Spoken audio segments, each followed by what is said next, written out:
ஆளுநர் ரவி போயாச்சு. புதிய ஆளுநரின் முதல் கையெழுத்து. குஷியில் திமுக. அதாவது தமிழக ஆளுநர் ரவியின் பதவிக்காலம் நீட்டிக்கப்படலாமா என அதிகாரமற்ற தகவல் வெளியாகின்றன.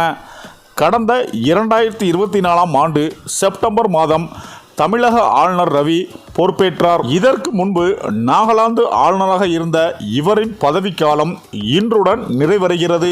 இந்த நிலையில் இவருடைய பதவிக்காலம் நீட்டிக்கப்படுமா அல்லது வேறு ஒருவர் புதிதாக நியமிக்கப்படுவாரா என்ற கேள்வி அனைவரும் மத்தியிலும் எழுந்துள்ளது. தற்போது ஆளுநர் ரவியின் பதவிக்காலம் நீட்டிக்கப்பட்டுள்ளதா என அதிகாரமற்ற தகவல் வெளியாகியுள்ளது. புதுச்சேரி, மகாராஷ்டிரா, பஞ்சாப், ஜார்க்கண்ட் உள்ளிட்ட 11 மாநிலங்களுக்கு சில தினங்களுக்கு முன்பு புதிய ஆளுநர்கள் நியமிக்கப்பட்டனர்.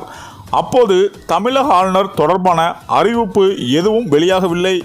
ஆகவே ரவியை தமிழக ஆளுநராக தொடர்வார் என கூறப்படுகிறது. தற்போது ஆளுநராக RN ரவி பதவியேற்றும் முதல் திமுக அரசுக்கும் இவருக்கும் இடையே கடுமையான மோதல் போக்கு இருந்து வருகிறது.